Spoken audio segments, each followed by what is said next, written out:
that Jeep does that's really unique for any car company out there is they build prototypes and one-offs. These are vehicles that they indicate a couple things. One, what they're thinking about and what they're dreaming about, and two, what they can do right now with the components that are available. Yeah, and you're absolutely right, Nathan. It's basically a way to see into the future, what's coming down the road, and it's a way to see kind of which way the wind is blowing for Jeep. Now, Mark Allen, the Jeep designer for Jeep, has become kind of a friend of ours. Yeah, yeah. And we've become friends of his. That's why we got to drive the JL, one of the first to drive it to Moab, actually, way back in December. Right. Here's a funny story. So, in the Eastern Jeep Safari, there's a place called Grandpa's Garage, right? Yeah. And they have parties there every night, and I got to go to one this trip. And me and Tommy drove the Sahara JL, the new Wrangler, to Moab and took it on fins and things. You know, pretty easy off-road course in December. And nobody that I knew even give it a second look, right? I was like, I've got the brand new Jeep. This is this is like the home of Jeep in a way, and nobody looked. And then I was at this party, and I met a guy who has an adventure tour company called Outlaw Adventures. Yeah. He's out of actually Colorado Springs. We moved to Moab, him and his wife. And I was talking to them. They said, "Yeah, were you the guy in the JL in December?" And I was like, "Somebody noticed."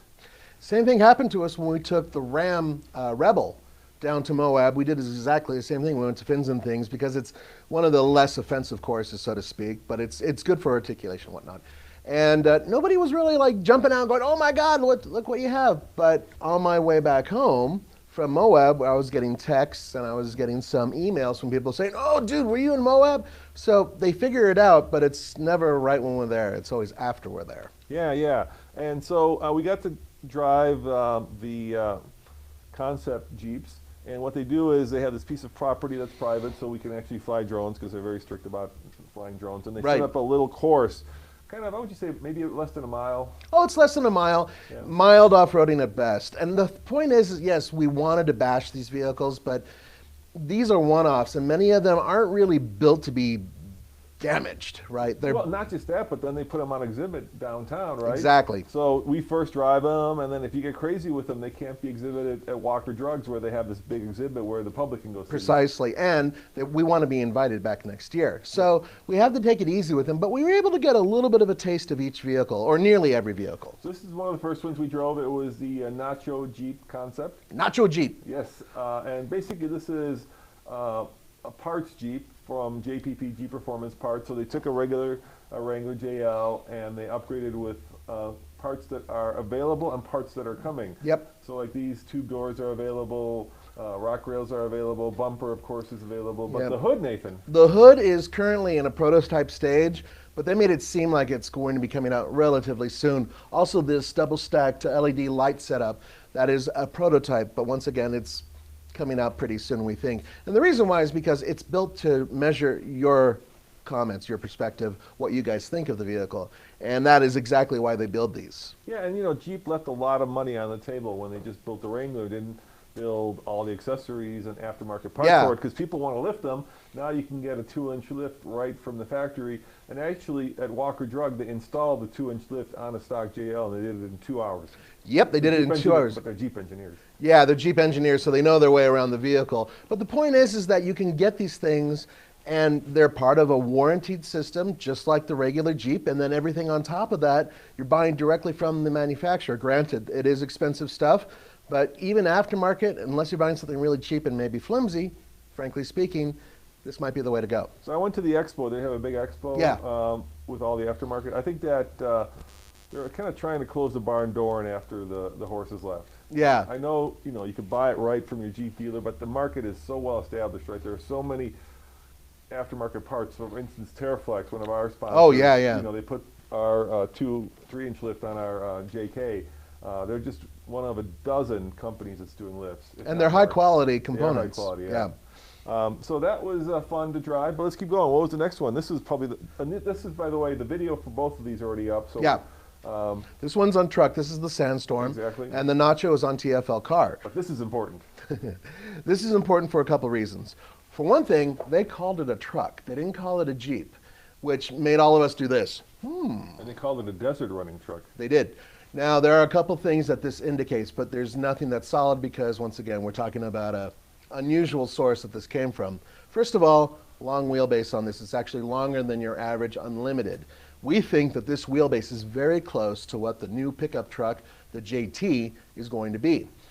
And on top of that, they admitted that they've never built a Baja running truck from the factory before. And they made it sound like that this is something that they're very interested in doing in the very near future. Yeah, you know, there are really two basic kinds of off-roading. There's rock crawling, which Jeep has always excelled at. They own that. And then there's desert running, which of course the Raptor kind of owns. And so this was their attempt at making a desert runner. Has a big bad 392 under the hood and a manual transmission, and we got to drive it. It's pretty cool. You got to drive it. I got to drive. Yeah, I did. You got to drive everything. I got to drive everything. Well, just about everything. And it was great. Actually, it turns out, I found out that the transmission in it is basically like the one that they have in the new JL. And short throws compared to the old transmission, which is in our old JK, and pretty positive engagement. And considering the amount of horsepower that's there, wow, that thing was just tugging at the leash in every gear. Hey, Zach, if you have any shout-outs, let me know, okay? Because I'll repeat the questions that people have out there. One so far. One shout-out. What do you guys want to know? What would you guys prefer, one of the Jeep concepts or the Hummer that we have behind us? What would we prefer? Jeep concept. Yeah, the Jeep concepts are worth millions. The Hummer's not. Not so much. But it's not just that. I'm not a huge Hummer fan, and for something like this, the Sandstorm or another one, which we're going to get to in a bit, are really cool and sort of feed my interest in off-roading. All right, let's keep going. The next one is a 4-speed. This follows in the wake of, if you guys been following the Stitch, the Stitch, and Pork Chop. Pork Chop, yeah. This is basically a lightweight Jeep. So what they did was they made it as light as possible. You know, it's kind of competing with actually the side-by-sides. To a certain degree. Yeah. Mark Allen has made it very clear in the past that one of the things he feels Jeeps need to be is super lightweight. People throw on tons and tons and tons and tons of stuff on their vehicle and make those Jeeps weigh a lot. In some cases, up to 6,000 pounds for an Unlimited that guys just throw armor on and everything else. Mark's point is, the lighter you make it, the better it's going to be off-road. So he's built vehicles like the Stitch, which we've driven, and the Pork Chop, which we've driven, and now this, and they're all super lightweight. This has a ton of carbon fiber on it, and they've taken everything off. Doors, they've taken off air conditioning out of there. Everything you just don't need. So this is... They do drive a lot better. Yeah, they do. They drive like sports cars, basically, because your power-to-weight ratio is vastly improved. Let's keep going. We're kind of running out of time. Yeah, let's keep it. The Wagoneer Roadtrip, this is by far our favorite. I'm editing this video up on TFL Truck. I'm going to try to get it done in the next couple hours. We'll put it up. So go back to TFL Truck, and you can see what this is like. It's just fantastic. It is. It takes everything that was awesome about the past. My family's owned a few vehicles like this, but they've gone to the extra step to make it even better. Better off-road and better driving. And it's a hint of the future because remember, it's been announced. Jeep will be building basically a full-size truck-ish vehicle that'll have 3 rows and be a proper off-roader. Well, this is sort of the basis of that, the Wagoneer. But this one, it has a big, fairly big V8 in it. Its wheelbase has been stretched, 5 inches, I think? And it is everything that was awesome in the past, but it doesn't smell like gasoline and smoke mixed. You know what I mean? Awesome Plus, truck. It's also foreshadows a Jeep that we believe is coming. That's exactly it. And they didn't make any bones about me making that comment more than once. So yeah, this is a hint for the future of Jeep. All right, next one, the Jeepster. This is another parts Jeep. By the way, there was a video that we put up, not about the Jeepster, but about the Nacho, where the engineer misspoke. He said that they put like 1,000 hours of time. $100,000 of something or other. There was 100,000 man hours into the part. So it was not. He misspoke. So he misspoke. He didn't mean $100,000. He meant 100,000 man hours, which is in the millions. If you on these performance parts. So this Jeep was a little bit of a disappointment when it came to driving. The reason why was it looks cool. It looks really cool, and it has a lot in common with the Jeep Nacho, which drove great. But this vehicle, the steering was a little off. There was issues with the very large, these are 37 tires. It just didn't feel like it was... Definitely a concept. It was definitely a concept. It didn't drive like it wanted to be driven anywhere, including the street. What they did basically was they raked the windshield back. And 2 degrees. Yeah, and they shortened, I think, 2 inches out 2 inches off the top. So you get this really cool looking kind of almost like beach Jeep. One of those vehicles that looks cool but doesn't quite drive. It's probably, a showcase for the parts, not meant to be a car that they're going to be built. Right. The wheels, the bumper, the lights, a lot of those components are components that are available or will be available. The top itself, I have a feeling that they're not going to build anything like that, but if there's enough of an outcry for a 2-inch lower roof, maybe they'll do it. Okay, J-Wagon. Yeah, no, the J-Wagon's interesting only because Oh, the snorkel. Right, or the desert air intake. Toyota. Yeah, Toyota. So the cool thing about this is that the intake goes to this hood. Once again, this is the same hood that we've shown before that's considered a prototype. But it's got the hole cut in for it. But it's got a hole that's cut into it, and that is built specifically so you can either take a snorkel and hook it right up to your airbox. A JPP snorkel. A JPP snorkel, or you can get an air intake and put it in there for performance. Right, and it's all built for that, and it really looks like that this component's coming out in the near future. We did show that hood on the Nacho video. Yeah, what's really cool is that you don't have to go and actually cut a hole in your hood. You can actually go to Jeep, you can buy the hood, you can buy the snorkel, you can buy the performance air intake, you can just put it on. Plug and play. Plug and play, and you got yourself a Jeep with a snorkel. And the last one, of course, you like, the B-Ute. I love the name. Because it's a B-segment utility, Butte. Now, I got a chance to sit in it and mess around with it, but unfortunately didn't get to off-road with it. But I have driven other Renegades that have a lift. Now, this lift is an inch and change. They're saying around 1.5 inches, and it's a very simple lift. It's basically hockey pucks they put on top of the spring coil setup, and that gives you the extra lift. There's nothing else you need to do. They put more aggressive tires on the vehicle. They've added a few things to it, and the overall paint scheme and everything else, well, it's from the Halo video games. I finally figured that out after staring at it for 2 hours. And so a bunch of the components and pictures that you see here are all in reference to that video game and very military-like. I think it looks really cool.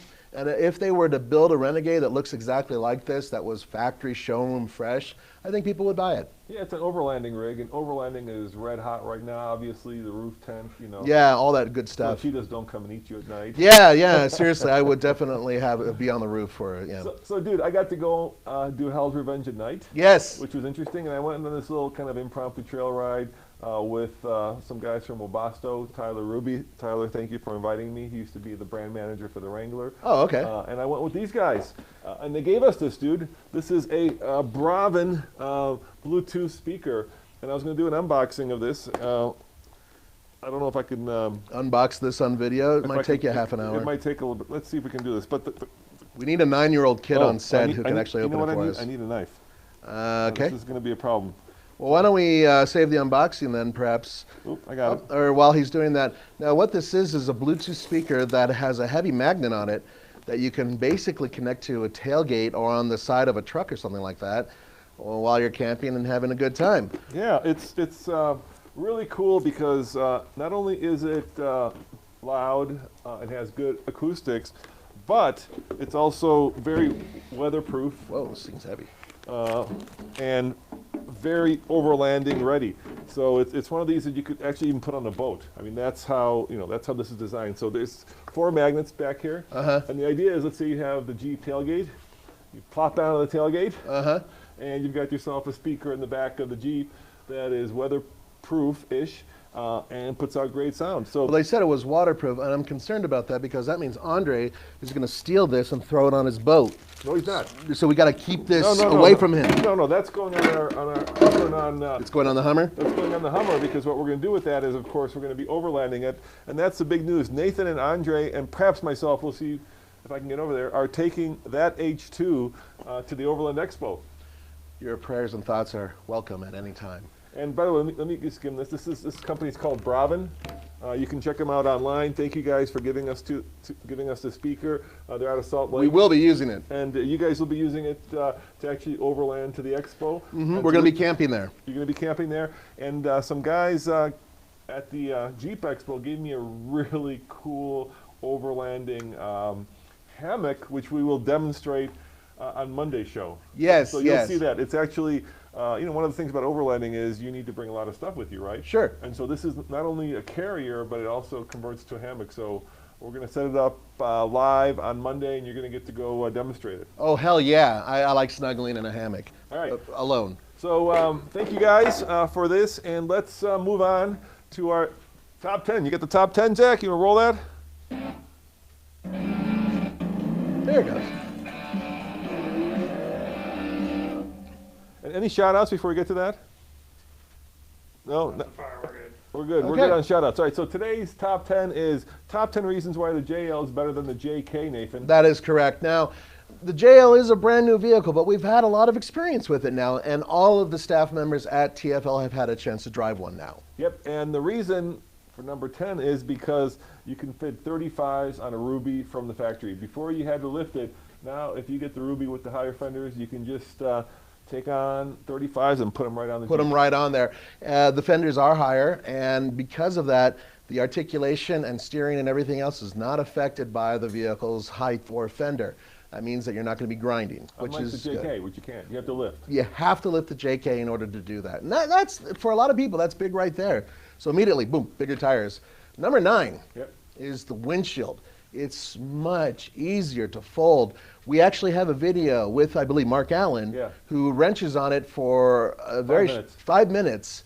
Granted, he's done it before, but still, it only takes a few minutes to make that windshield fold. And the folding mechanism altogether is much better. You don't have to remove as many components as before. Hell, when you would do it before, it would take hours and hours. And once you put it back together, Might leak. it might leak. Yeah, and the other thing about this windshield is that I was in Moab, kind of curious to see if anybody lowered theirs. How many people you think I saw driving around with a lowered windshield? I can tell you how many I saw. How many? I saw one.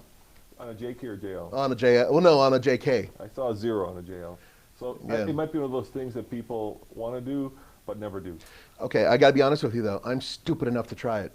I seriously, I have a pair of goggles, and I'd have a mask, and I'd put it on, because the idea of having the wind in my face, driving like along a desert or whatever, safari style, I think it's appealing. All right, number 8, please. Number ocho, which is doors. They actually close by themselves. Yeah, you don't have to have a strap, and you don't have to have, like, you know, if you're like a regular car, right? If you open the door and then you just let it shut, it'll close, which is cool, because when they don't close by themselves, you forget to close them. They're always hanging open. It's no good. No, we don't mean like we get out of the vehicle, walk away, and then the doors will Right, close no, on their not, own. Not like a Mercedes. What we're That's basically fast. saying is that there is a component in it which didn't exist before, which will not only allow it to stay open when you open the door, but when you're closing it, it'll close like a proper car door. They're much more solid. All right, number 7, headlights that actually work. We have a lot of experience with this because we had a JK that we drove to all 50 states, well, 49 states, the one that we drove, and then you rented one in Hawaii. And that vehicle, we had a lot of experience on the highway with it, and I got to tell you, the absolute worst component of that entire vehicle were the headlights. They were bad. All right, number 6, interior is just much more refined. Oh, yeah. The old one feels like it's plasticky and, you know, something out of like some of the worst Detroit days. The new one, it's top notch. All of the materials you see here are absolutely top notch. The location of almost all the buttons is much better than it was before. And in terms of just the steering wheel and the seats and just the comfort, they've gone up another notch. Much better interior. Number 5, of course, or was it? Oh, number 5, yes. The KO2s are now standard instead of the mud terrains. We drove the mud terrains 38,000 miles. They Yep. were fine. But, you know, the KO2, instead of We had to replace them too. Yeah, the mud terrains have the big knobby kind of blocks. These are more road-like tires, so they're quieter on-road, and They're great off-road. And they're great off-road, so it's, Yeah. it's a good tire that now comes Yeah, stock. these BFG KO2s are some of the best tires they've produced for off-roading as far as I'm concerned. Number 4, Nathan, the power sliding roof, which Yes. is actually made by a different company that makes the usual soft tops. This is a Wabasto product. That is correct. My wife went crazy for this when she saw it because not only can you retract the roof all the way back, and it's a big opening, but you can remove these back quarter windows. You pull them right out and you put them inside the cab, and the next thing you know, if you have the windows down, it is almost like having the entire roof down, but at the same time you have the security of having solid walls, and that thing just goes back and forth. I think it takes about 30 seconds for it to fold. Yeah, it's great. Yeah. It's, you don't have to do any, you know, freedom top, unscrewing. Button, push a button. Yeah, it's and great. we've tested it, this man tested it with a really high-powered hose to see whether or not it was watertight, and it did really well. That is until you open the door and then all the water came in. You gotta pour his water into the cabin. If you're inside the vehicle and the doors are closed, it was really secure with heavy water. Now, the new JL has the locking front and rear diff, of course, a distinguishable sway bar, but these things actually work when you do them. And the old one, you hit the Immediately. button, and Yeah. you'd be like, I think it's locked. I'm not sure. And then you Yeah. drive a little bit, there'd be like this horrendous clank, and then you'd be, okay, there it is. So we used this just the other day, wow, just 2 days ago, when we were going off-road. And one of the things we did is we went up a hill called Hummer Hill. Yes, And that is coming. Yes, that is coming. And I will not tell you what happened between the two Jeeps. He had the Studio JK, and I had the four-cylinder turbo JL with this exact system in it. And I can tell you this is a very simple system to use. It worked really well, but that's all I'm going to say. Number 2 is actually the fact that you drove that 2-liter turbo with Yep. the mild hybrid. There's a lot more powertrains in the JL, Yes, there are, and a lot more efficient powertrains too. and the diesel's coming. Diesel is coming as well, thank God. But this 2-liter, this was my first chance driving it, and so far it proved to have plenty of power, and it seemed to be relatively efficient. So it was doing everything they wanted it to do. Hooked up to the 8-speed auto, which is, by the way, the only transmission available for it, it worked great. I've heard nothing but good reports on the 8-speed, right? It gives you a much better gear ratio Yep. that matches the Jeep's axle ratio, so you don't really need to actually sometimes even supercharge the engine, like the 3.6, when you put bigger tires on it, because that axle ratio pairs up nicely. I was talking to guys with like 40 on their Jeep, and they were saying, yeah, the new one works really well. We don't lack power, which is incredible. Which brings us to number 1, by the way, Yes. which is this Jeep is better on and off-road, period. There you go, guys. The top 10 reasons why the JL is much better. Yep. Now, I'm going to leave you guys with a little bit of news. So, they've been selling the JK and the JL at the same time. Yep. And Jeep says that the average time on lot for a JL Ruby is something like, oh my God, like 3 minutes. Like they sell, Seriously, yeah. this is, yeah. Yeah, and they're parts constrained, so they can't get enough parts. But by selling both the JK and the JL, they have created a little bit of an issue at your local dealership. So if you're thinking about getting one, you should be aware of this. So because the dealer's getting both JKs and JLs, they know the JL is going to sell. A lot of dealers are actually hiding the JLs in the back, putting the JKs up front. This is all we have. Yeah, because trying to get people to buy the JK. And the other thing that's happening is people are trading in the JK for the JL. Right. And now there's a glut of JKs at the dealership, and that's causing some problems. If you guys are dying to get a JK instead of a JL and you want a good deal, you could push really hard to get a good deal right now on an 18 or 17 trade-in JK. Yeah. So, of course, we just did the top 10 list why the JL is better, but still, the JK's a fine Jeep. And it was never discounted, so now would be the time to go out and get yourself one. Yeah. And like I said, this insider news, there's a glut of them on the dealership floors, so go and get your Dream Jeep, yeah. And go haggle a little bit, man. Any more shout-outs before we close? It was answered in the comments. Oh. But when is the Overland Expo? Isn't that May? It's in May, yeah. Yeah, it's in May. It's in And it's in mid-May, and it's going to be at in Flagstaff, Arizona. And we're going to be there with the Hummer behind us. Yep, and we're going to be camping there. We'll be on site. There'll be at least 2, if not 3 people from TFL. We hope to see you guys there.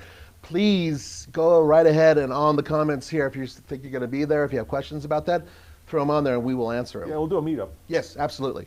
Well, guys, thank you for joining us. I appreciate the fact that you took a half hour out of your day to come and kind of join the team here. And come back Monday, 11 o'clock as well, when we'll do a recap of the New York Auto Show. I know Andre was Some good stuff there. was all over everything. Yes. So He was like a spider monkey. He was. Yeah. Yeah, the team did really well. So thanks for watching. As always, this is Roman And Nathan. saying check out TFLcar.com for more news, views. And Real World Reviews. And if you're not a Patreon supporter of ours, please consider helping us.